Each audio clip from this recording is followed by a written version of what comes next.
skin, yung chicharon na pork Have a great chicharon. day everyone. Sa For Pinas. today's vlog, magluluto ako ng Ayan, cabbage guys. Napakasarap niyan, guys.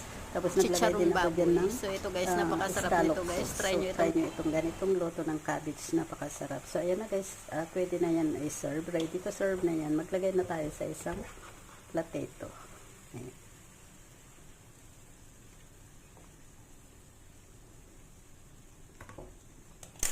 So ayan na, napakasarap nito guys. Malinamnam siya. Tapos yung cabbage ay napaka-tender. Masarap yung cabbage. Sweet siya, sweet. Ayan, kasi bagong pitas yung cabbage, so kaya matamis-tamis yung lasa niya. Manamis-namis. So ayan guys. So ayan guys. Thank you for watching. Please don't forget to click like and share. Thank you. Bye-bye. God bless.